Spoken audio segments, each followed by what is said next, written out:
There's a lot of crazy things going on in this world today, man. Make sure that y'all pay attention to this video. Smash that like button. Let's get this video to like 20,000 likes. Y'all been killing it lately. Look, subscribe to this channel.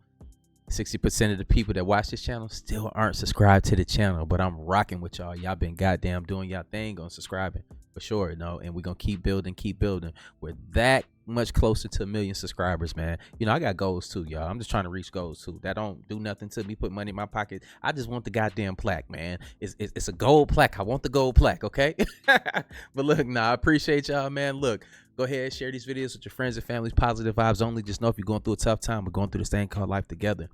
Don't skip this video because you will get lost in the sauce, but make sure, man, I'm not in charge of what you believe. I'm not in charge of what you believe. You go out here and do the research for your damn self. But look, I appreciate y'all. Let's get into this video. All right, so we're at part 6. Spoiler alert if you haven't already seen season 7 of Rick and Morty, because the finale theorizes the purpose of the human experience. Now, after our duo climbed out of the fear hole, Morty begins to celebrate that, they conquered their fears. But seeing Rick sitting there like sad made him recognize that that was something he was afraid of. And one of the conditions of the hole was that once you were finished with it, you left fearless, which means they hadn't actually escaped. Rick responds saying that one of his fears was Morty knowing anything before he did. So the reality breaks again and they're climbing out the hole once more. This triggers a whole montage of them just like trying to defeat all of their residual fears so that they can be finished with the hole. With Rick even breaking the fourth wall, exclaiming that they better not be climbing out this hole 2 seasons from now. Morty theorizes that to end the experience, they may just need to let go of their fear of uncertainty. So they thank the fear hole and leave. After which, the duo returns home, low-key still sort of unsure of whether or not they were in the hole, but they start living life with a sense of normalcy. Morty goes back to school, Rick returns to his experiments, and both of them start integrating back with the family. And honestly, we can see that their experience or their time in the hole had positive effects, because as they're doing their daily tasks, they seem pretty happy. We follow Morty as he grows up and graduates high school. We see Summer get married, but once we see Morty get middle-aged, he looks in the mirror to see himself turning into his dad, and the whole experience breaks again. Bro, this episode is just so crazy. Anywho, Morty climbs out the hole again, along with Rick, and he states that maybe there's no way out. Maybe they were born there, and he just gets super discouraged. But with Rick's newfound positivity, he tells Morty that we'll get through this. I'm not leaving here without you. And even calls Morty irreplaceable. And this gives Morty an epiphany that the fear he was facing all along was the one where he would never hear Rick say that in real life. He then recognizes that Rick isn't real. The whole experience was about him, and Rick was never even in the hole with him in the first place. As soon as this happens, Rick's mouth opens up and we hear the mysterious man, over a speakerphone or something, telling him that the experience was over and that his fear of relying on Rick was delicious. After this, Morty finally wakes up and Rick is outside of the hole asking him what it was like, explaining to Morty that he never entered the hole with him because it was a one-person ride, and that if he had, the fears would conflict with each other. But just to make sure, Morty climbs out the hole and asks Rick if he was irreplaceable. Rick asks him to define irreplaceable, and that was enough for Morty to know that he was finally back in reality. But seeing how bad it kind of messed up Morty's mind, Rick considers entering after him. But Morty tells him not to and that his dead wife was in there, so they start to leave the restroom. Right before it ends though, we see Rick run back into the restroom and considers jumping in one more time, but instead decides against it and posts a wallet picture of Morty on the corkboard of people that completed the whole experience. Oh my god, this whole thing was a masterpiece. I think I'm gonna make one more part, basically breaking down the spiritual aspects of this episode, because wow. The writers did their big one on this one. It's called the American Dream because you have to be asleep to believe it. Forget the politicians. The politicians are put there to give you the idea that you have freedom of choice. You don't. You have no choice. You have owners. They own you. They own everything. They own all the important land. They own and control the corporations. They've long since bought and paid for the Senate, the Congress, the state houses, the city halls. They got the judges in their back pocket. And they own all the big media companies, so they control just about all of the news and information you get to hear. They got you by the balls. They spend billions of dollars every year lobbying to get what they want. Well, we know what they want. They want more for themselves and less for everybody else. But I'll tell you what they don't want. They don't want a population of citizens capable of critical thinking. They don't want well-informed, well-educated people capable of critical thinking. They're not interested in that. That doesn't help them. That's against their interest. They don't want people who are smart enough to sit around the kitchen table to figure out how badly they're getting fucked by a system that threw them overboard 30 fucking years ago. They don't want that. You know what they want? They want obedient workers. People who are just smart enough to run the machines and do the paperwork and just dumb enough to passively accept all these increasingly shittier jobs with the lower pay, the longer hours, the reduced benefits, the end of overtime, and the vanishing pension that disappears the minute you go to collect it. And now they're coming for your Social Security money. They want your fucking retirement money. They want it back so they can give it to their criminal friends on Wall Street because they own this fucking place. It's a big club, and you ain't in it. By the way, it's the same big club they use to beat you over the head with all day long when they tell you what to believe. All day long, beating you over the head in their media, telling you what to believe, what to think, and what to buy. The table is tilted, folks. The game is rigged. They don't give a fuck about you. They don't give a fuck about you because the owners of this country know the truth. It's called the American Dream because you have to be asleep to believe it. You have to be asleep to believe it. Internet traffic is fake, and all of this is coming from Chinese phone farms. So the people that you're arguing online with about different things such as politics and city rules, well, it's all fake, and it's probably just a robot. These phone farms usually have tens of thousands of phones that are connected to one computer that's controlling all of them. The way it works is that the people who run this typically take the batteries out of all these phones and then connect all the motherboards together in order to monitor it on one computer. And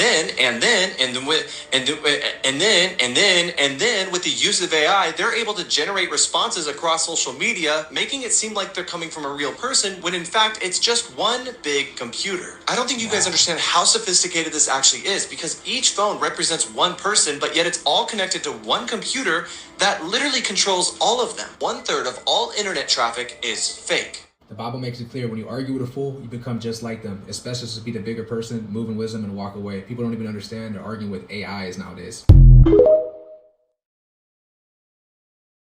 What if I told you industry plants aren't just in Hollywood or the music industry? They're right here on social media. Most people think industry plants are just singers, rappers, or actors, people with massive fame, right? But what if I told you that they're also on platforms like YouTube, Twitch, and TikTok? That's right, these plants are propped up right here in the world of influencers, and you've probably seen them without even realizing it. A new niche pops up, whether it's gaming, lifestyle vlogging, and at first, it's always some authentic influencer who creates it. They're the ones putting in the hard work, building a community from scratch, and doing it because they love it. But then once that niche gets some traction, something strange happens out of nowhere. An influencer comes in and blows up overnight, and that's your first red flag. A single viral video, and suddenly they're everywhere. Millions of views, sponsorships, deals. It's like they appeared out of thin air. That's no accident. These industry plants are strategically placed to take over once a niche shows real potential. First, they skyrocket to fame from just one viral moment. Their rise feels too quick, too perfect. It's always one video that feels too well-timed, too well-produced, too scripted. And then there's this, out of nowhere, they always seem to have connections with famous celebrities.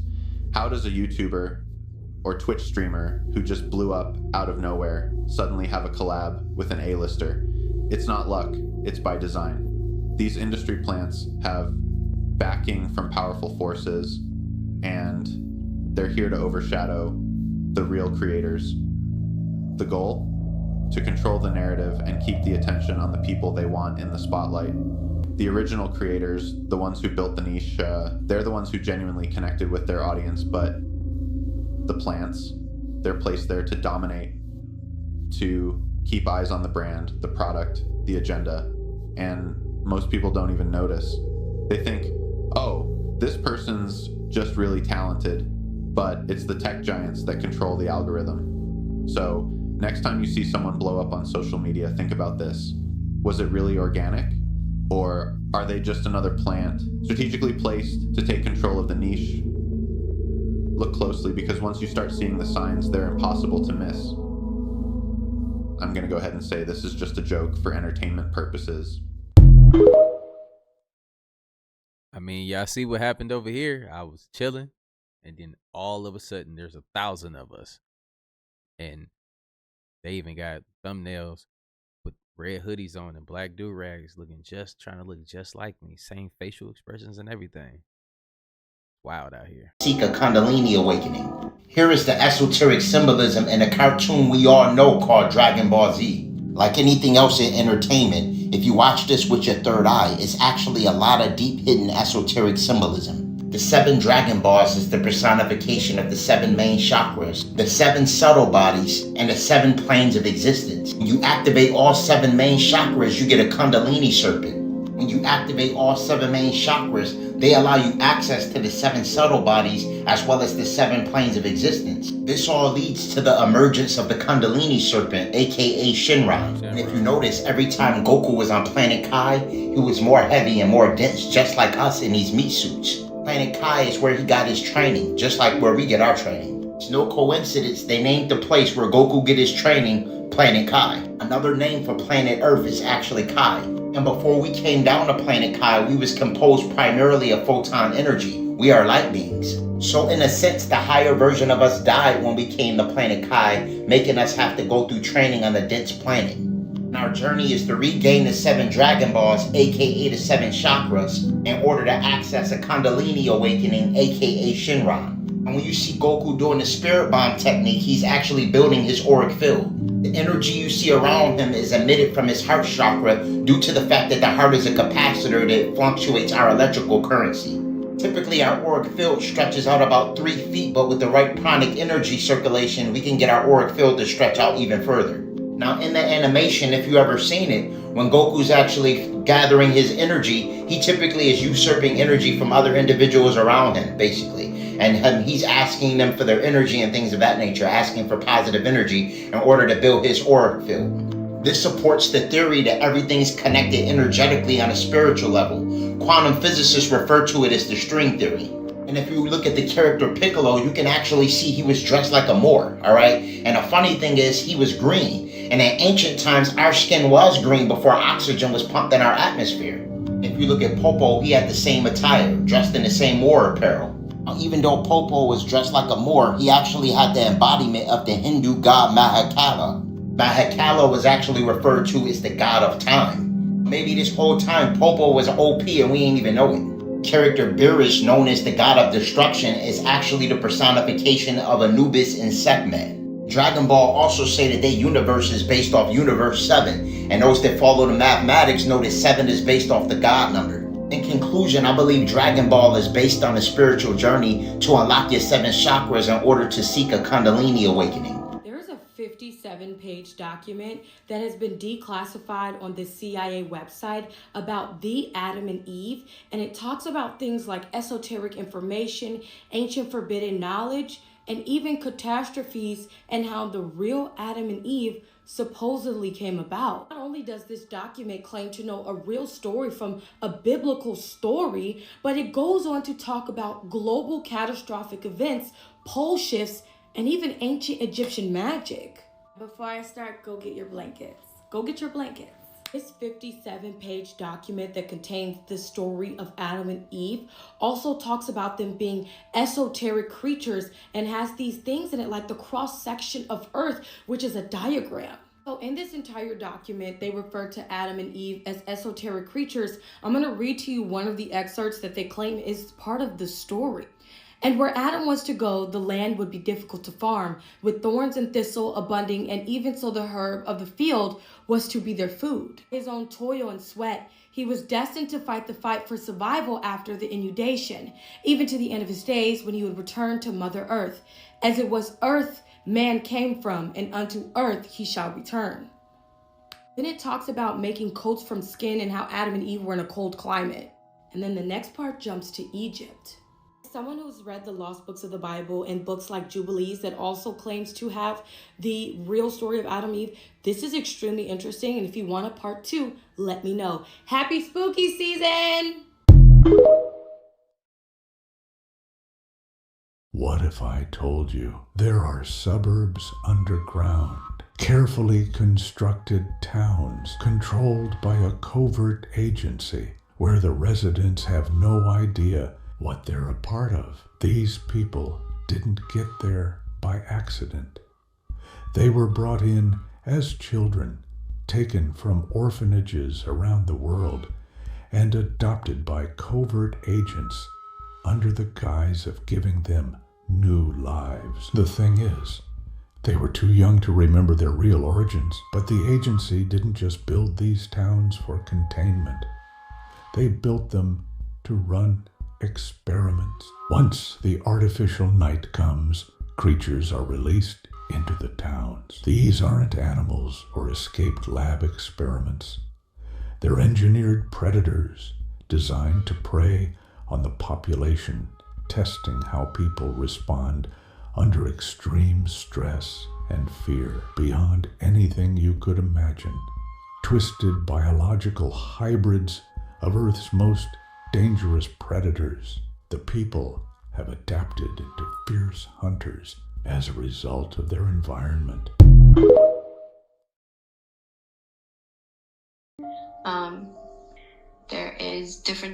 There's cities underground, there's warehouses underground, there's actual homes underground.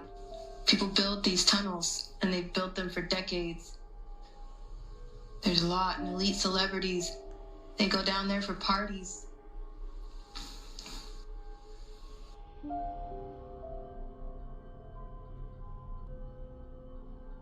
Underneath the Getty Museum in Los Angeles, California. I was there for a cock party. We walked through the museum, through the garden area, and employees led us to underground tunnels. We had to take an elevator and stairs. We had to be led. There is no way that you can just walk into a tunnel. The entrances and the exits are in your face, but there's no way that you can just walk through tunnels. You'll get stuck.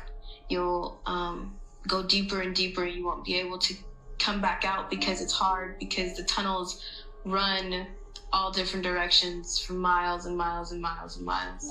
So if you go down the wrong one, you'll get stuck, and it's confusing to turn back around and get back to where you're going. So you have to be led in and out.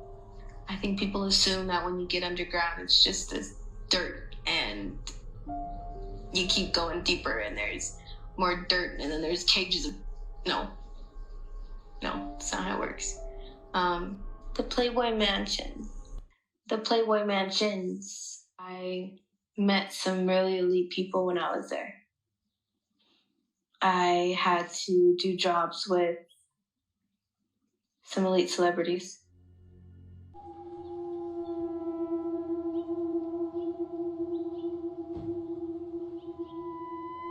I'm a psychic medium, so I actually, every time I walk past this house, and obviously the Playboy Mansion's right there, and we know about the tunnels that connect from the Playboy Mansion. To here? I'm sure they connect here. Why wouldn't there are places that connect, so what kind of energy? What kind of energy are you picking up? There's just darkness. I mean, it's in general, I've always had weird feelings on this street. Yeah. The Playboy Mansion's down there. So I always thought it was the Playboy Mansion. It wasn't until probably a year ago that I realized this was Titty's house. I cannot believe what went on under it. Playboy magazine reports it has just discovered blueprints for a network of tunnels beneath the mansion that supposedly led to the homes of Jack Nicholson, Warren Beatty, James Caan, Will you watch your second? and Kirk Douglas. Now dig this. A photo from the late 70s allegedly showing an excavation in progress beneath the mansion. And this one shows the newly discovered tunnel plans. Check out the bunny logo on the plywood wall. Best of all, the blueprint. It says this tunnel leads to James Caan's house. This one to Jack Nicholson's. This one to Kirk Douglas's. And this one goes all the way to Warren Beatty's house.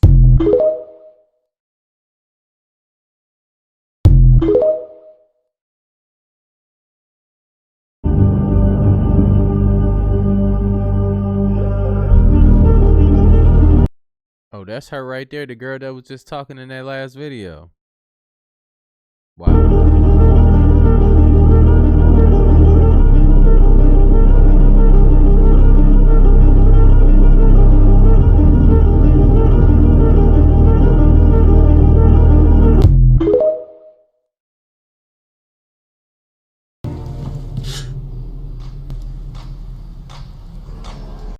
Remember how they said that they're stuck in these cities underground and stuff like this? Maybe if y'all think about it, are they saying that, because it could be a metaphor. The monsters are these people that we see up here as celebrities that are down under this earth being like the monsters and tormenting people with all type of technologies and experiments and stuff down there. Just like what is it called? Stranger Things. Can be referencing the same thing. This is getting weird, y'all. Let's get to it though. Y'all pay attention. Hi. This is them. They're stuck in like a little realm or whatever, and they can't get out. And these are the monsters that they're tormented by. If y'all check it out, it's called From. Yeah. Are you comfortable in there?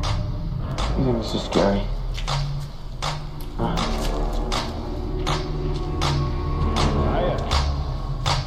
Yeah, this is scary. We can't get in here because there's a fucking rock in the fucking window! Yeah. That's real fucking scary. I'm not afraid. Get the fuck back. Let's get the fuck back! Oh, sweetie, it doesn't work that way. Feeling for these? Take them. We get to keep Randall, though.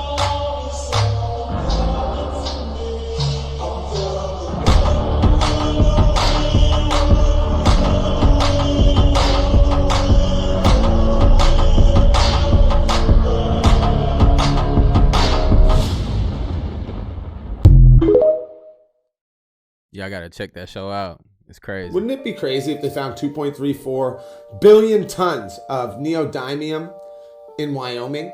A magnetic mineral which is pretty vital to computer technologies. Wouldn't it be crazy if Chariot Mining just found the first hard lithium deposits in Wyoming in the last month or so? Wouldn't it be crazy that while all these hurricanes are going on, there is a massive wildfire engulfing the mountains of Wyoming right now, which has burned over 78,000 acres? Wouldn't it be crazy if the media appears to be just ignoring the fact that there's this massive fire in Wyoming? Wouldn't it be crazy if Chariot's stock price has gone up nearly 40% in the last month? Wouldn't it be crazy if these massive fires are only 45 minutes away from Black Mountain, the main project of Chariot Mining Company? That would be crazy. Yeah. Let's play a game. I'm gonna name off some random people and you tell me how many random coincidences there are. So this is Dmitry Petronov. Apparently he created a plasma battery that powered his 2-story house for 16 months. In 2010, he went to a bakery and that's the last time the world ever saw him. Coincidentally, this is Zachary Warfield. He was also working on a plasma battery. He even met with Dmitry a couple of times to exchange notes. He died in a crazy boating accident. Stefan Marinov was the leader of the European free energy movement. Apparently they made a ton of headway. He had a breakthrough but he fell out of a window. What? Oh, by the way, if you've already seen this video, it's because I posted one and it got pulled down for community guidelines. I'm appealing it. It might come back up, but I figured I'd make it again. John Mullen was a nuclear physicist that worked with one of the largest military contractors in the world. He discovered something big, but then died of arsenic poisoning. But don't worry, his girlfriend was the suspect. They actually found her dead in her apartment as well. Well, that's the end of that. No other suspects. Okay, case closed. This is Eugene Mallow. He's an expert physicist that claimed to have a prototype of a free energy device that utilized cold fusion. You're never going to believe this. The day before he was going to release this to the public, he was beaten to death, and nobody can find his research. Ari to Go also worked on a free energy device and actually patented his technology. He was headed to the airport to go meet some investors, but he never made his flight. They found him dead in his car. What? Rory Johnson was Scrum TV. We building.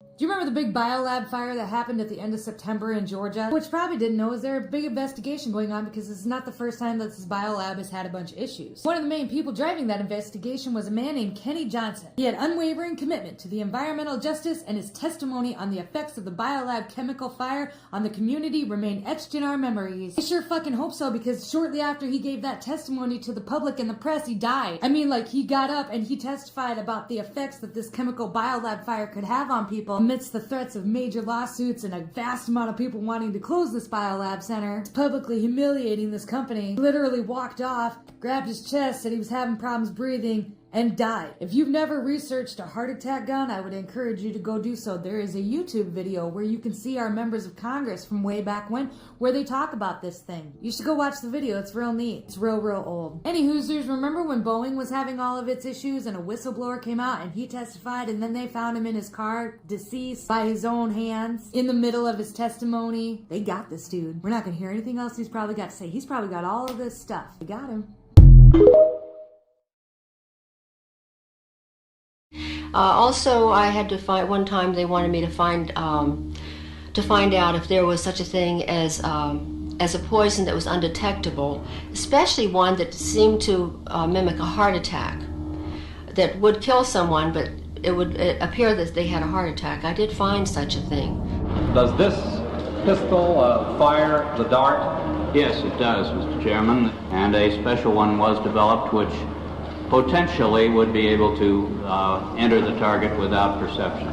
The poison was frozen into some sort of dart, and then it was shot at very high speed into the person. So when it reached the person, it would melt inside them, and the only thing would be like one little tiny red dot on their body, which was hard to detect. There wouldn't be a needle left or anything like that in the person. But also the toxin itself would not appear in the autopsy? Yes, so that there was no way of perceiving that the target was hit. For many years, I didn't even tell my friends I worked for CIA because I was embarrassed. It's colored my life. It always will. It's like a shadow that falls over my life all the time. I still, if I say anything against them, I turn around wondering if I'm being followed.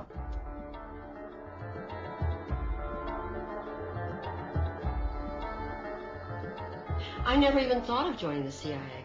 First of all, I thought I probably couldn't get in because it was considered the Cadillac of government agencies, and they mostly hired from Ivy League colleges, and I was just out of high school, went right to work for Veterans Administration, and actually it was the typewriter repairman came in to repair my typewriter. Now, out of all the stuff that they can be using the taxpayers' money for and everything else like that, they're out here worked on past tense. This shit has been old technology. Worked on a heart attack gun. You smell me? That's crazy. Like, imagine in 2024 the things that we speak about sometimes that people think are crazy. Okay, guys, walking outside to take the trash out would blow your mind if you saw this. Why is there a giant just walking around in the middle of the night? Why is he there? He, she. Do you see it? I know I ain't tripping. But what would you do? You walk outside to take your trash out and you see this just, roaming around late at night. What you think? Let me know. Were all of you guys aware that there was just another type of eclipse that just happened somewhere else in the world? Peep this shit, y'all. Now look, y'all know that our last eclipse, something strange was happening, yo. Why is this one not been talked about? Like, This is very, very strange. Peep how the sky get, y'all. Look at that shit. Mind you, this just happened like on September 15th, yo. Look at this. Hold on. Also, yo, don't y'all find it strange, right? That we've been seeing like all these different celestial objects in the sky, and now they just want to talk about the moon? Well, peep this shit, yo. This just happened. What is that? Now, mind you, there's been some really, really strange occurrences going on in the sky recently. Like this. That's the weird shadows, man. I don't know, y'all. Shit weird. Oh my God!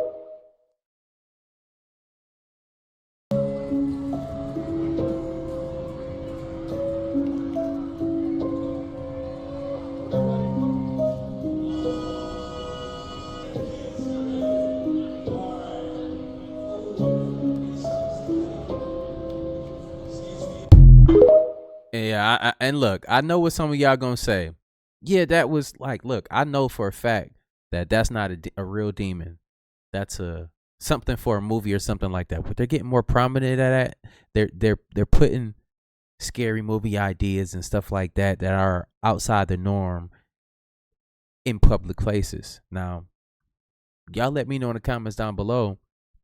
Do you feel like it's because they're trying to desensitize us? They're trying to get us jaded and seeing stuff like this because the veil is getting thin and we about to get exposed to some shit? Or, you know, they just playing on people that like sci-fi things because they know this genre is getting bigger. Let me know in the comments down below how you feel. What you think? Real talk. We're going to keep the build, though. We're going to keep the build. Elon Musk will develop his own $390 mobile phone with a different operating system to counter Apple and Google. The Tesla P phone is a brand new smartphone from Tesla, an electric car manufacturer. In addition, it is said that it was created by Elon Musk.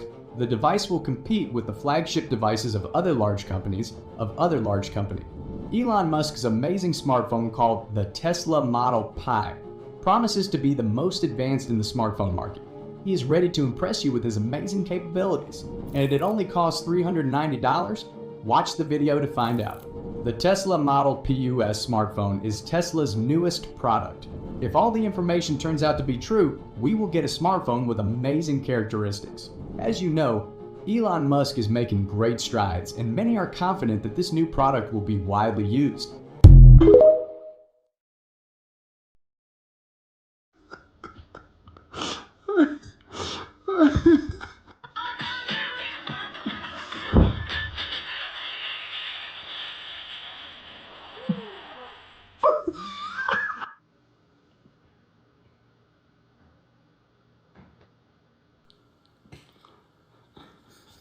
Bro's on his toes.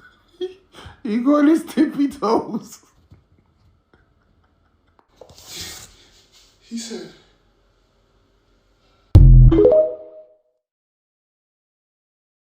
So the dude who got the Neuralink implant now has aim hacks in his brain. I basically have an aimbot in my head. That motherfucker's cheating!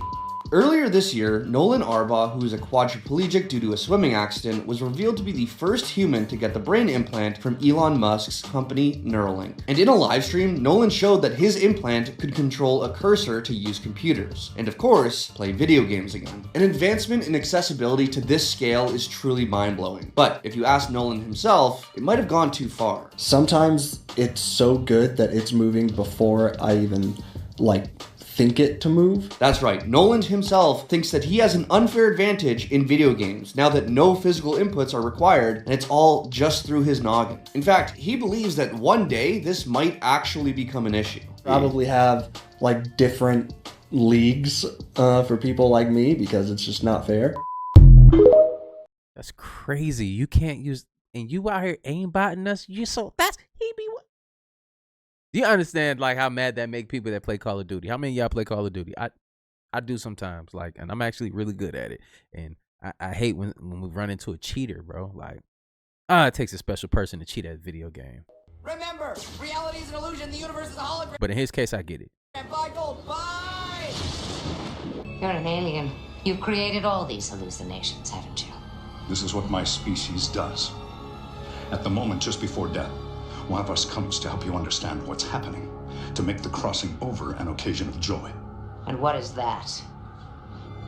Our matrix, where your consciousness will live. I was being truthful when I said it was a place of wonder. It can be whatever you want it to be. Then why didn't you tell me this from the beginning? Why pretend to be my father? Usually people are comforted to see their loved ones. It makes the crossing over a much less fearful occasion. I've done this many times, but I've never encountered someone so resistant. Something's happening.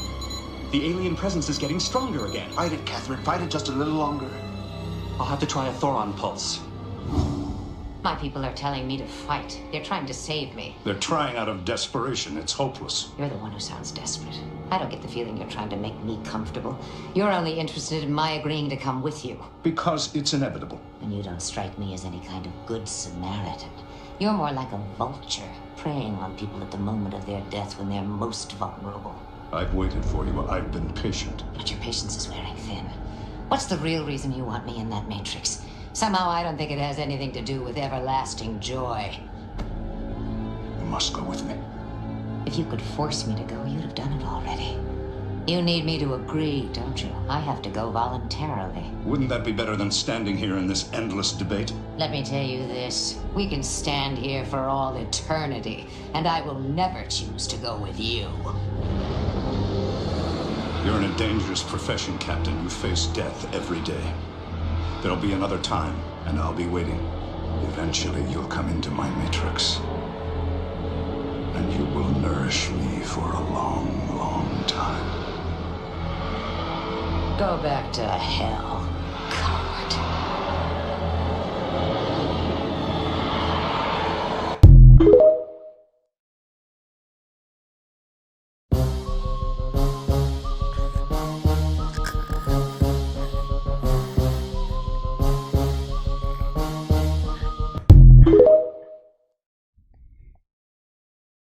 Don't go. We seen it in that movie Soul too, right? Like, how many times we got to see this to like start understanding what's going on, y'all? We seen it in the, y'all seen Soul? How many people? Let me know in the comments down below. You seen Soul, the movie, and what happened when he was going to the light? He wasn't having that, and he came back to what? But it is what it is. I ain't gonna tell y'all everything, man. It's just I done seen it way too much. I kind of believe it. Elon Musk yesterday, they just announced the first ever human to have a Neuralink implant. You hear about this? Oh, the chip? Yeah. So there's one successful Neuralink person in the world right now. Oh, happened yesterday. But check this out. Yeah. They put Neuralink into a calculator. It's like a numerology calculator, and it comes out with a number with all the different letters. This is Elon Musk on Twitter, and he pretty much said the first ever human got Neuralink, right? Okay. Now, somebody put Neuralink, the name, into a gematria calculator. It's like a Greek numerology calculator. Yeah. Puts it in, and guess what the number is? What, 7? No. 666. Oh, hell no. Neuralink, just like in the Bible, they say people will be implanted with the mark of the beast, which is 666. And since this is happening now, they say eventually everyone or a lot of people will be tempted to do it. Them getting that will be the mark of the beast.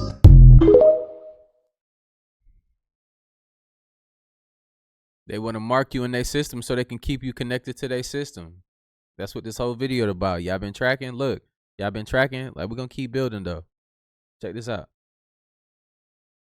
Folks, strap in because I'm about to break down something that'll blow your mind wide open. We're talking about Childhood's End, a sci-fi show that's not just some harmless entertainment. It's a blueprint, a warning of what's coming down the pike in real life. If you haven't seen it, don't worry, I'm gonna walk you through it. But trust me, this is more than just fiction. This is a full-on expose of the end times deception that's been brewing in the shadows.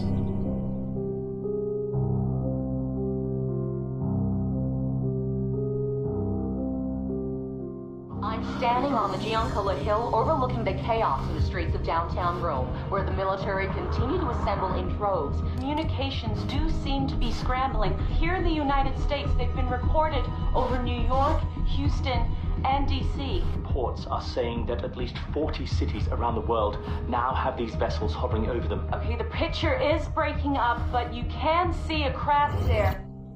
So here's how it starts. Out of nowhere, these massive alien spaceships show up, hovering over every major city on the planet. These aliens, who call themselves the Overlords, come in like they're the good guys. They've got this leader, Calini, who speaks directly to humanity, promising to end all our problems. War, poverty, disease, you name it. They're here to fix it. And guess what? They actually do it. Within a few years, the world is transformed. There's peace and prosperity, and everyone's living in what seems like a utopia. But here's the catch, and this is where you need to pay attention. This is classic end times deception, people. The Bible warns us about this exact scenario. In Matthew 24:24 it says, "For false messiahs and false prophets will appear and perform great signs and wonders to deceive, if possible, even the elect." These overlords are rolling out the red carpet of deception, making everything look perfect while hiding their true agenda. They're not here to save us, they're here to control us. Now, let's dig deeper. These overlords are pulling the ultimate psychological operation, what we call a psyop. They're playing on humanity's biggest weaknesses, our desire for peace and our longing for a better world. But let me tell you, this is the exact same tactic the Antichrist will use when he shows up on the scene. He's not going to come in with horns and a pitchfork, folks. He's going to come in smooth, offering solutions to all our problems, just like these overlords. It's the oldest trick in the book. Make them think you're the hero, then tighten the leash. What Childhood's End is really showing us is how easy it is for people to get suckered into a false sense of security. The overlords bring peace, but at what cost? They start out looking like saviors, but as time goes on, it's clear they're stripping away everything that makes us human. Free will, gone. Creativity, gone. Our very souls, on the chopping block. They're turning us into compliant drones, living in this shiny new world where everything seems great, but underneath, it's as hollow as a Hollywood set. And here's the real kicker. This FBI alert, China attacks critical U.S. infrastructure. National security reports. This isn't just a story about aliens. It's a metaphor for what's coming in the real world. We're being prepped and conditioned to accept a one-world government, a one-world leader, and a one-world religion. The overlords are the Antichrist in disguise, offering a false peace that's going to lead straight to global tyranny. They're softening us up, getting us ready for the big finale where we lose everything, our freedom, our identity, our very humanity. You might be thinking, but this is just a TV show. Well, let me tell you, that's what they want you to think. This is predictive programming, a way to get you used to the idea before it happens for real. They're showing you how it could all go down, so when it actually starts happening, you'll be too numb, too comfortable in this fake utopia to fight back. So here's the bottom line. Childhood's End is a wake-up call. It's showing us how the great deception could unfold, and is doing it in a way that's slick, polished, and dangerously convincing. These overlords aren't your friends. They're the enemy, dressed up in a friendly costume, ready to lead humanity straight into the end times trap. Don't get lulled into this false sense of peace. The real battle is spiritual, and it's ramping up. The overlords might be fiction, but the deception they represent is very, very real. The question is, will you be ready when it comes knocking on your door? This is where the great deception shifts into overdrive, and let me tell you, it's chillingly close to what we've been warned about in the Bible.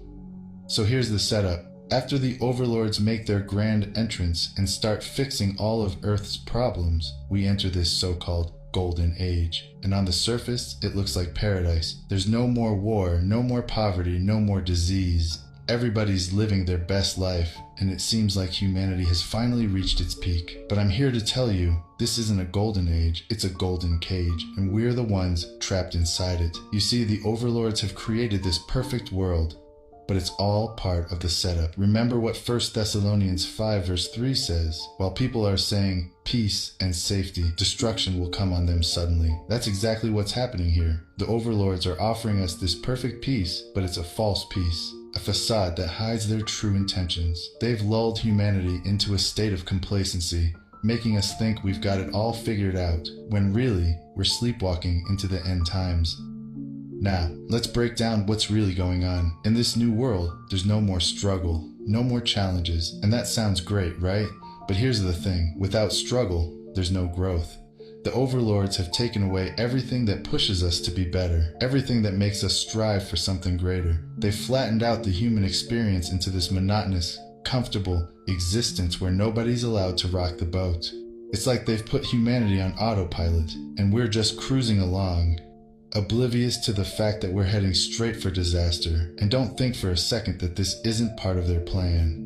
The Bible tells us that in the end times, the Antichrist will bring a false peace that will deceive the masses. That's exactly what the overlords are doing. They've given us this false sense of security, this illusion of utopia, while stripping away our freedom, our creativity, and our connection to the divine. They're turning us into sheep grazing in this beautiful pasture, not realizing that the wolves are circling. Let's not forget what 2 Timothy 3 verse 4 says. In the last days, people will be lovers of pleasure rather than lovers of God.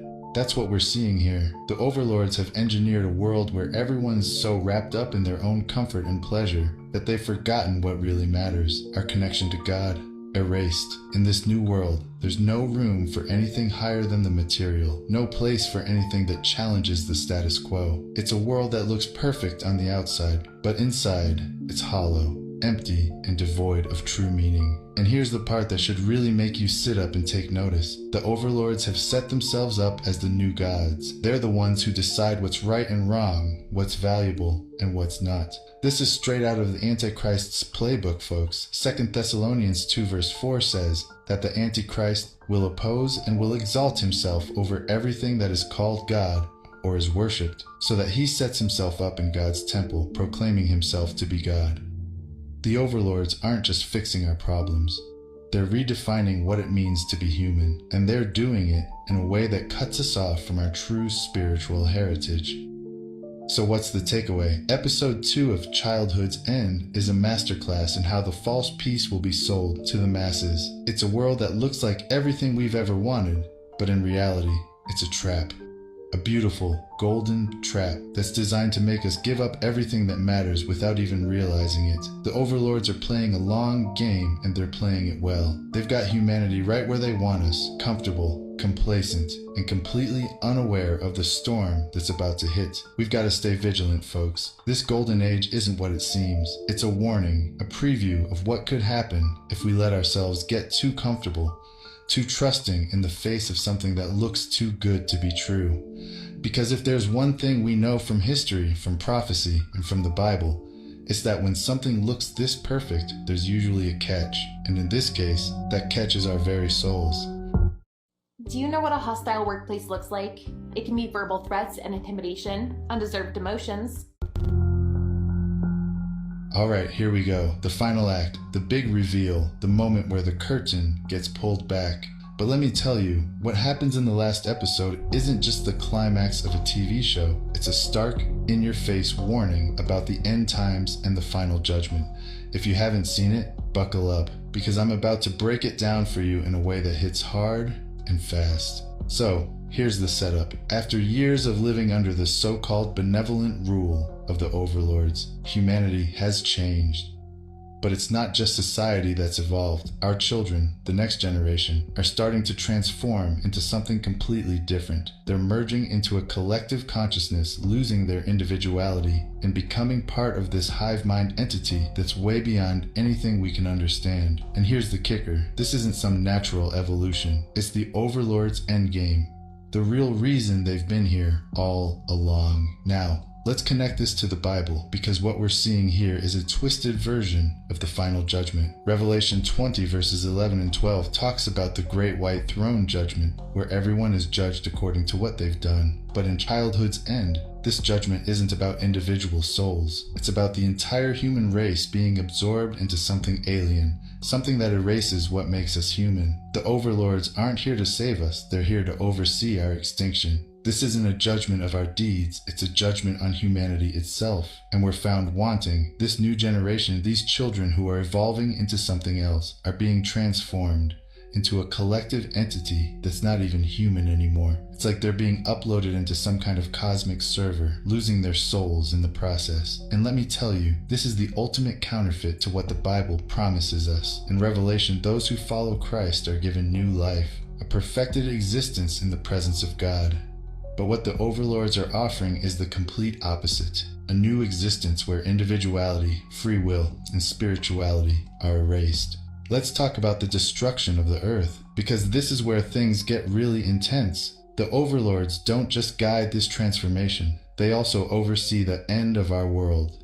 The earth is destroyed, wiped clean as if it never mattered. This mirrors Revelation 21 verse 1, where it says, "Then I saw a new heaven and a new earth, for the first heaven and the first earth had passed away." But in childhood's end, this new existence isn't for us. It's for something else. Something that replaces humanity entirely. The overlords have been playing us from the start, leading us to this final moment where we're not just judged. We're erased. Here's the big picture. The overlords are like the angelic beings in Revelation who pour out the final plagues. But in this case, the plague is a new form of existence that we didn't ask for and don't understand. They've taken everything that makes us human, our individuality, our free will, our connection to God, and they've replaced it with something that's not even recognizable. This isn't evolution, it's devolution. It's the ultimate deception, the final act in a cosmic game where humanity is the pawn. A new world that's not meant for us, a new creation where humanity has no place. The overlords are like the ultimate false prophets, leading us down a path that looks like enlightenment, but ends in oblivion. So, what's the takeaway? This last episode of Childhood's End, it's not just about the destruction of the earth, it's about the destruction of our souls, our very essence. The overlords have led us to this final moment where everything we are is wiped away. It's a vision of the end times that's as terrifying as it is plausible. A warning that if we're not careful, we could lose everything as human in the blink of an eye. Stay vigilant, folks. The final deception is real, and it's closer than you think. The overlords might be fiction, but the spiritual battle they represent is happening right now. The question is, will you be ready when the final judgment comes? Because make no mistake, the time is coming when we'll all have to choose. I want to thank you all for watching this video, and until next time, God bless you all. Now I got a question for y'all. Like, that's very, very, very interesting. Look, y'all know we do these videos. We don't tell each other what you should believe in and what you don't. You know, most of the times we're speaking about the same thing, just from a different angle. So look, check this out though. It interests me, this topic right here, because what if, for instance, we've been in the end times longer than we already know it. What if we've been in this for thousands of years already, and they have been compressing us, putting us into our lowest form just to destroy us? You know, we can't even look at ourselves the same no more. Like the technology that we know that was used to build certain things like the pyramids and stuff back in the days, right? And they claim that we don't know how all of this stuff happened. What if we really didn't know, and they were really making us dumber and dumber and dumber and dumber?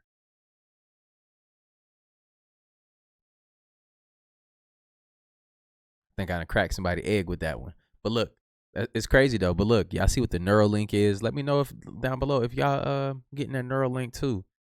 And it's just a lot going on. I wouldn't dare, because I believe that we are already the finest creation when it comes to like technology. We are technology.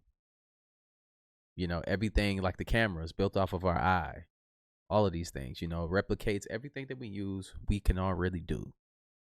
And I believe that these solar flares that are ramping up over and over and over again, and all this seismic activity, I think that's due to us, and we're involved into something, right?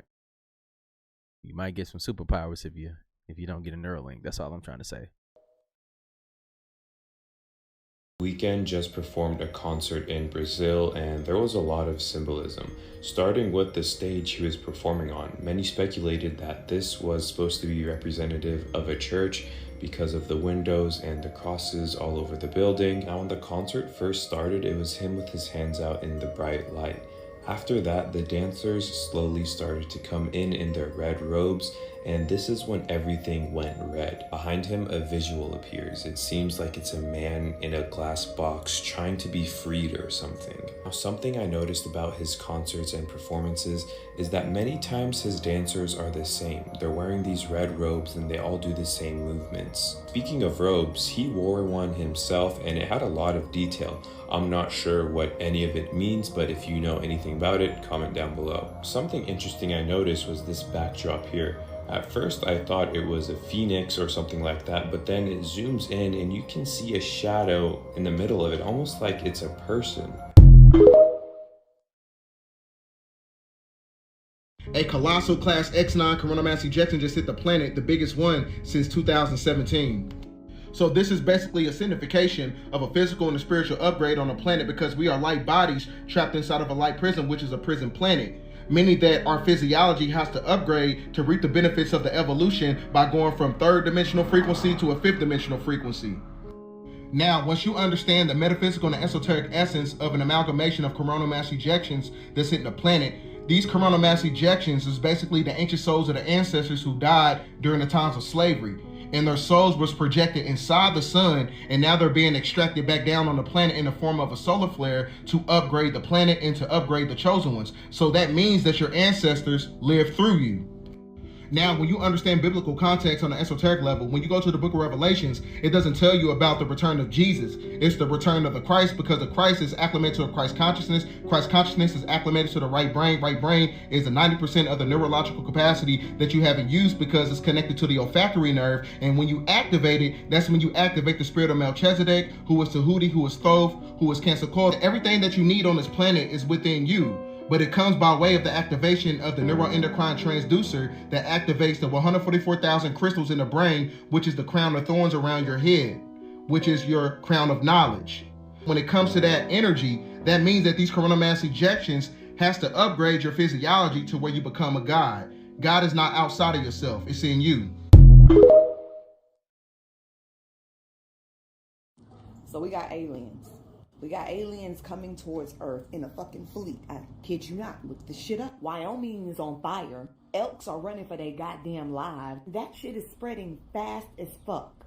We got Milton showing up today and tomorrow, and we're praying for everybody in Florida. For the ones that couldn't evacuate and for the ones that could but refused to. We got a fucking doomsday clock saying in 4 years, if we don't change climate change, the whole fucking world is going to be over. We got false prophets telling us, oh, we're wrong for feeding the hungry and feeding people. We should be putting our money in tithes. Don't the fucking government pay y'all? Don't y'all get money from the government? Don't y'all get tax return? Mariah, where the fuck you at? I'm done.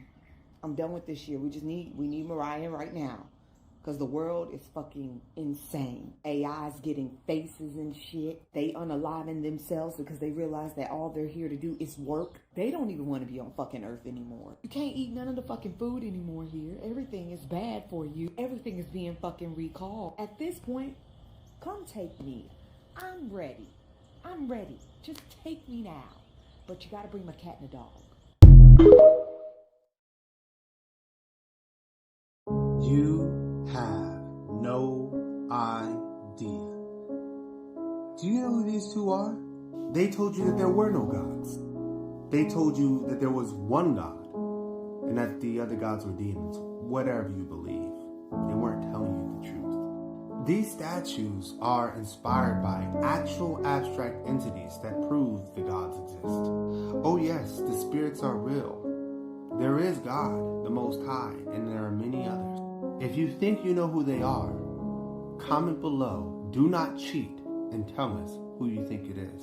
Then come back to see if you are right. Those who have a certain kind of consciousness will be able to make it to the end of this video, and you will learn not only who are these gods in the statue, but why and how they prove the existence of the gods. But in order to understand, you must understand this story first. But if you don't have a certain kind of consciousness, I would stop watching now.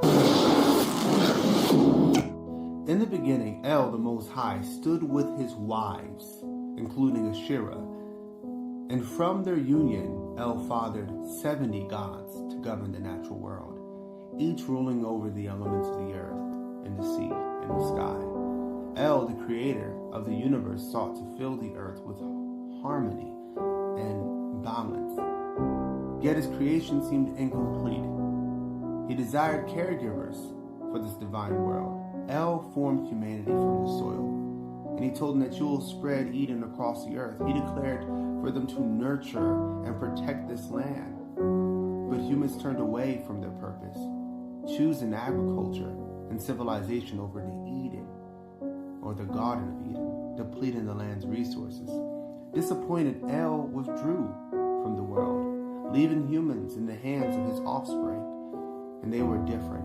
Among them was Yahweh, whose mother was unknown. Yahweh, witnessing the corruption of his fellow gods and the human failure, sought to restore order, to mirror his father's greatness. Yahweh rose to lead the divine council, and he took Asherah, not his mother but his wife's consort, as his own. Determined, he vowed to cleanse the world of the corruption of the gods, and he claimed to be the new ruler and king of the gods.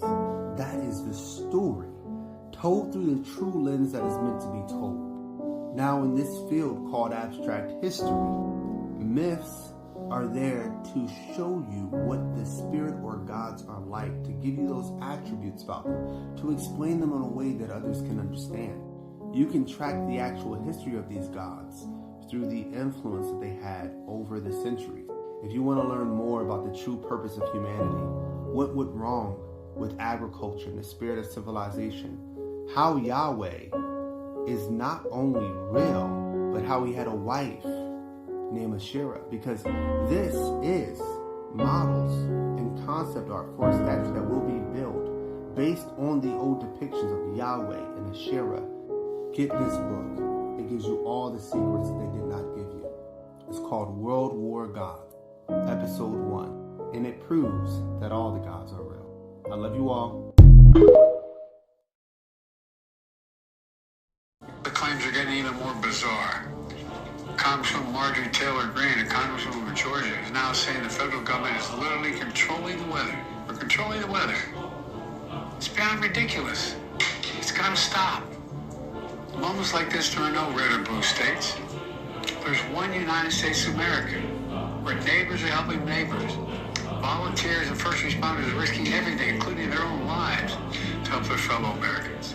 State, local, and federal officials are standing side by side. Let me repeat, no one should make the American people question whether their governments will make sure that this is active when it strikes. They'll be there. Now, I know y'all just heard that shit. And then we see shit like this, right? We already seen what they said in Dubai and all that. Peep this, y'all. Like the sky hat on the wave cap and got floaters. You know what I'm saying? Like, bro, that's crazy. This shit getting real crazy, right, y'all? I'm telling you, man. Y'all. Come on now, y'all. It's time. It's time. You feel me?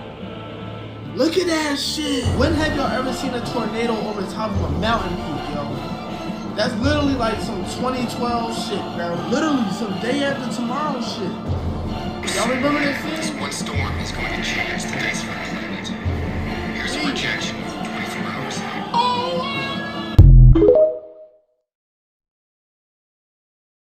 Look at the sun, y'all. Look at the sun. This is the energy that the sun is radiating right now. Look at this. So we had a couple of flares yesterday, and amongst a couple of flares, we received one huge X flares and a couple of N flares after. This flare was so powerful that it caused a distortion in the GOES X-ray flux, which is this instrument that is used to monitor solar activity. But of course, it was the Earth-directed X-class flare in CME that we are most concerned about. It is due to impact in the coming hours, and NOAA has forecasted KP8, level 4 geomagnetic storm conditions.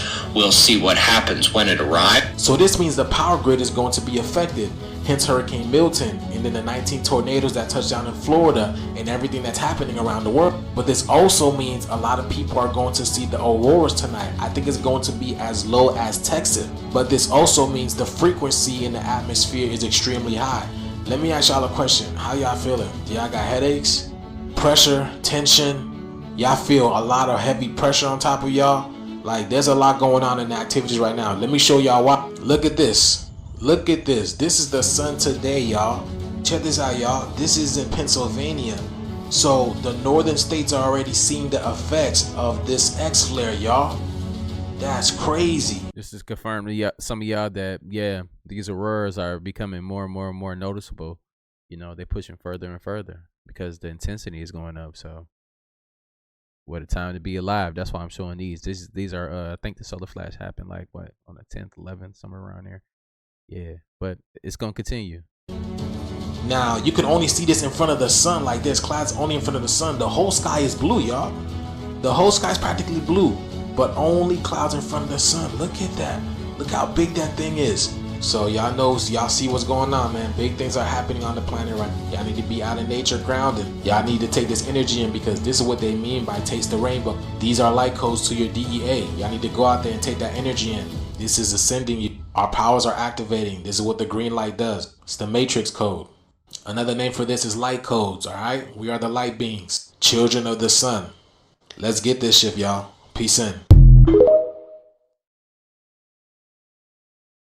Have you guys ever seen water move like this? Y'all see the way that it's jumping? Have you guys ever seen water do this type of trick? This right here is in Indonesia. Like, what's going on with the planet? This is Indonesia.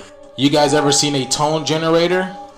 This is what Yeah, I remember I showed that on here, what, like a year ago, that tone generator. Look, this ain't, I mean, y'all can believe what you want to believe. Technology is way more advanced than what you know. 23 hertz looks like. Y'all ever seen that before? Look at that. So what if that was what was making the water do that? Y'all seen that? This is 23 hertz. Now this one over here is at 25 hertz. Does that look familiar? Look at that. The way that it's peaking. The way that it's peaking like that. Up and down, up and down. Does that look familiar? Now, didn't that look familiar at 25 hertz? Kind of like mirrors what this is doing over here. So, do you guys think it's frequency that's doing this? Do you think, does this look natural to you? Have you guys ever seen water move like this? Let me know down in the comments, y'all. And this video is strictly for entertainment purposes only. I am only raising awareness to interesting situations during these interesting times. Y'all see what's going on with the world. Peace in. It said that the ground is currently charged. Our electromagnetic field is declined to a scary place where these levels are considered dangerous, and I would suggest not going outside, especially. But today I'm going to be breaking down how the etheric network sparks acceleration and expansion of dark matter energy that produces an influx of neutrinos, which are Holy Ghost particles that will ignite the magnetic pole shift that will manipulate the societal and geopolitical economic reset in the 9th hour of the cosmic serpent. Now, all this works in symbiotic connection with the magnetic field being activated that streams down intelligence from the magnetosphere that is tether connected to the Birkeland current. So with that being said, ladies and gentlemen, we finna get straight to it, to where you have this rainbow event that's going to be taking place that is activated by the magnetosphere that activates the magnetic field. The magnetic field is tether connected to the Birkeland current. When you stream down intelligence, because planet Earth is a living entity. Because one thing you got to understand about magnetic fields are basically hidden portals within the firmament, because the firmament is being eradicated because it was created by the Pleiadian light lock energy of the Van Allen belt. So when you have the ozone layer being depleted, this is where you get the activation of the magnetic field that creates portals. It creates these interstellar vortex portals to where you have these energies all over the planet. When you're talking about a rainbow is a stargate. It's a stargate of ascension. It's a stargate of the metamorphosis of your DNA structure, right? That's what that basically embodies.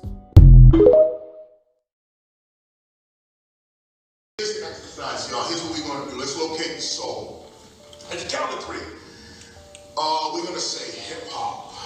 Here's the exercise. Count to 3. We're going to say hip hop to ourselves. Don't say it out loud. Say it only to yourself.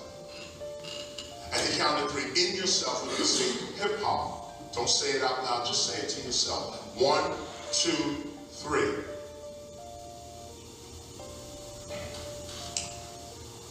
The great master would then ask you your second question after that exercise.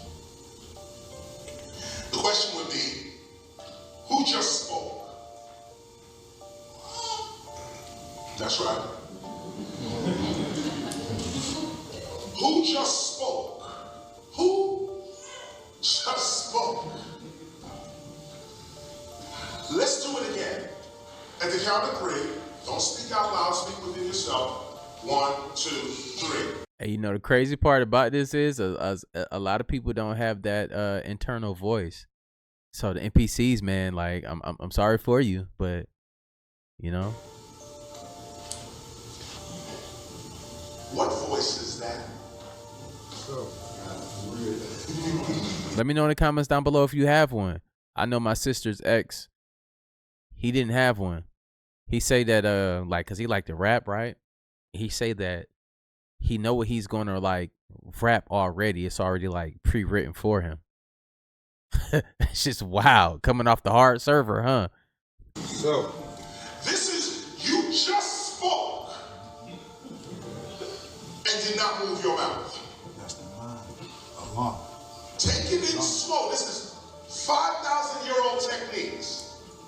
When you walk into the ancient systems, Egyptian, Kushite, when you walk into the ancient Ethiopian systems, you did see know thyself on the wall before you walked into the show. You saw know thyself, but that was for everybody else that didn't have knowledge.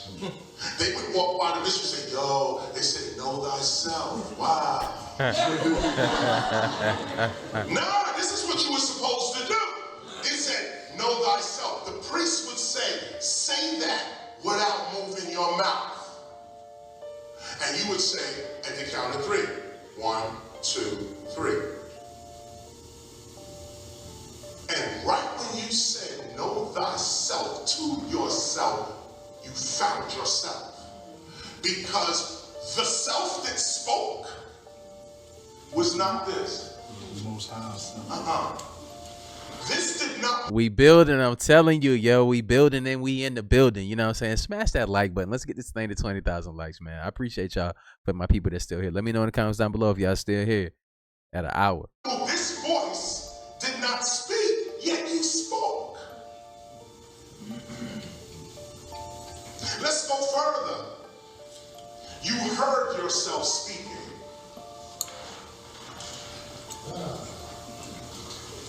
How is that possible? How can you hear yourself speak and you didn't speak? Your mouth didn't say no word. You said, and you heard it.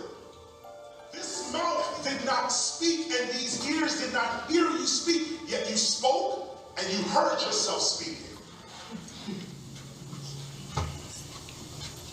If you close your eyes, you can see your future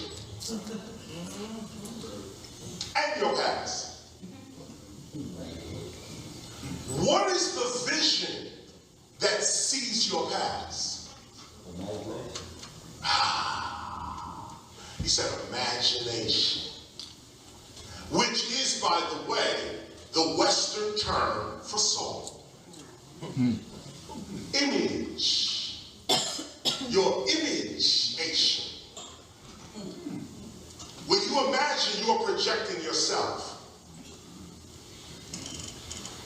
Yeah, you call it imagination. Some say consciousness.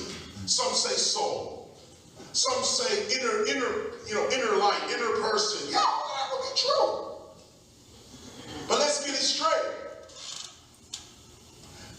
These two eyes do not see your past, yet you see your past. These two eyes do not see your future, yet you can see a future. You see it. Imagine this. You see your future. These eyes are not seeing that. You can speak without the mouth. You can hear without the ears. We're locating the soul now. We're locating the first you. The you that projects this you. This is not KRS-One. Leg, arm, head. This is not KRS-One. KRS-One is that voice inside. This is the projection of KRS-One. KRS-One, though, is not a physical thing. It's an idea. That's deep. That's deep. Again, KRS-One is not the physical thing you're looking at. This is what I am projecting to you. This is what I want you to see of me. But the real me is that voice, is that sight, is that hearing that does not need the physical body to exist. The ancient priests would say, read that on the wall. Know thyself. Don't say it out loud, say it to yourself. You would go away baffled. Oh, that's what know thyself. Not know thy body. Know thyself. What is that self? Well, you exist without the body. You have ears, you have eyes, you have a voice that's vibrant. Without this mouth, these ears, without any of this, none of this is necessary for you to exist. The ancient priests would let you know right there is no death. Because if you can speak, see, and hear now without the body, when this body drops off, you're still speaking, hearing, and seeing. That's right.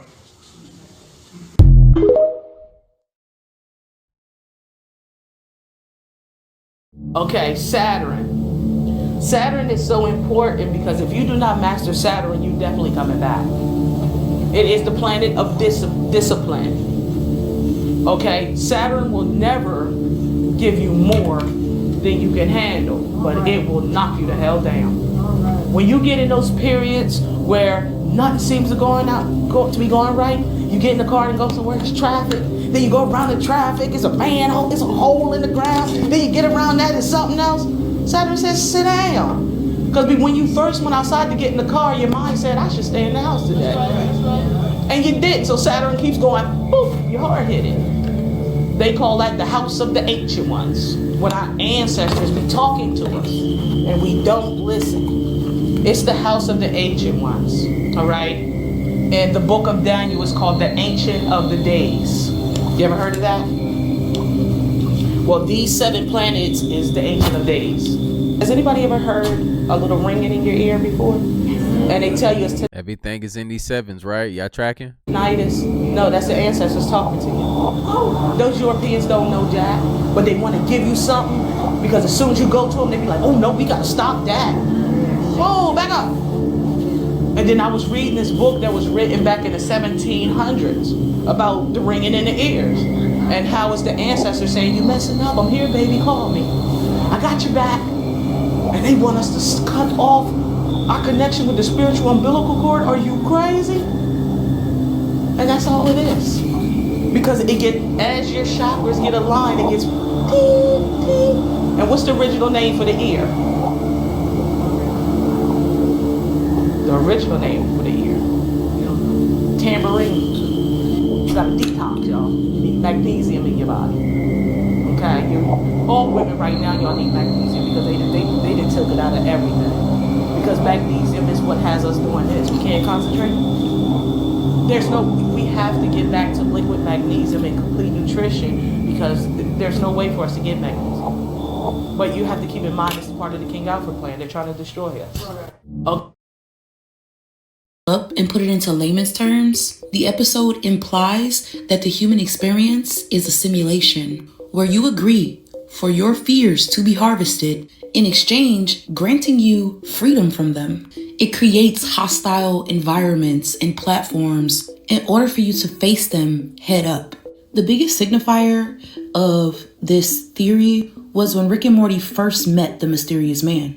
They could have chosen anywhere in the universe for this hole to be located, but they chose planet Earth, especially since they met the mysterious man at the Fear Carnival, which was located in an entirely different universe. Now, entering the hole is something that is done on your own free will, but based on how few pictures were posted on that corkboard behind the people that actually completed the Fear Hole's experience, means that not many souls actually make it out. And it wasn't like the Fear Hole was a secret. Not only did the hole have its proxy, which was that mysterious man going around like campaigning for you to come and try it out, but if you walk into the Denny's, literally the server even knew about the Fear Hole's existence, which kind of makes a nod to like how awakened you have to even be to defeat the experience itself. Now, initially, the Fear Hole had spun the narrative to Morty that the hole would suck the life out of you as you were facing these fears. But we find that to technically not be true, because as they're facing that fear of uncertainty after beating the hole the first time, Morty lived decades in the hole before he recognized that he was still in it. And the only way to actually break the simulation was first to recognize that you were in it. Second, to identify which fear it was attacking. And third, to stop being afraid of it. And I'm kind of like downplaying it, like making it sound easy, but there was some serious mental agility that had to be like applied in order to like beat the puzzle. The hole had lied to Morty so many times in order to like sidetrack him, because upon breaking the experience, the core fear that Morty was facing the entire time was his fear of relying on Rick, subsequently making him face all of these other fears that technically had nothing to do with what the hole was actually feeding off of. But what I find the most interesting is the possibility that the hole is a point of singularity. Morty makes a nod to this when he asks the question right after getting out of the hole, saying that maybe there was no way out, maybe they were born there. And just like many other subplots before this one, I'm pretty sure they're gonna leave us in like a Schrodinger's cat type of situation. That question may never be answered. And that all comes down to the hole's ability to lie to you. No matter how many times you break the matrix, you always end up right back where you started. Yeah, man. See, I love the way that this video wrapped up, man. You never know where this video right here can mean a lot of different things to you. It can hit on depression too as well. A lot of people going in and I think that's what most people go through. You're in a constant state of depression over and over and over again, because there's so many moving parts to this world that we live in. And that's a part of like, you know, waking up and seeing what it's really about. Understanding that this is not playing out well for the average person. You know, things are getting way more expensive in the world. You know, they're gonna prey on giving you money. You see how people were with the PPP loans. Now all these mugs going to jail and prison. You see how the little stimulus checks they want to give people and stuff like that, how it wasn't a lot of money, but it's a lot of money to some people. And you know, imagine if they was like, oh, I can take you from being here paying your bills to like living this luxurious, beautiful life where everything is taken care of. And I'm always in a mindset of, if it's too easy and it's too good to be true, then nine times out of 10, it's too damn good to be true, you know? So you got to keep your eye open. You don't want to be playing victim to people that has, you know, advantages on you, you know? We always got to be, you know, cognitive of like what's going on around us, not just going off of what we can see, taste, but we need to tap into what we can feel. Because a lot of the times we can get ourselves out of these sticky situations if we just take more time to feel out your environment, feel where people are coming from when you're having conversations with them, taking the time to understand somebody else's standpoint on things, you know, to further you know, add that to your repertoire of just being an overall balanced person. You know, you don't, I know personally for myself, I like to do my best because I know how I am, you know, and I like to be treated with respect. So I do that for everybody else. So down in the comments down below, y'all let me truly know how y'all feel. And, you know, keep sending me some clips and videos. I'm gonna be dropping more videos of y'all, you know, the stuff that y'all tag me in. I'm having a real good time with that. You know what I'm saying? Y'all giving me a new spark of creativity to put these videos together for y'all. But look, hopefully y'all enjoyed this, man. But look, we're going to keep building, man. And hopefully y'all got something for this video. Share these videos with your friends and family. And like I always say, spread love because there's too much hate in this world. I love you guys. I'll see you on the next video. And I'm out, though. Blah.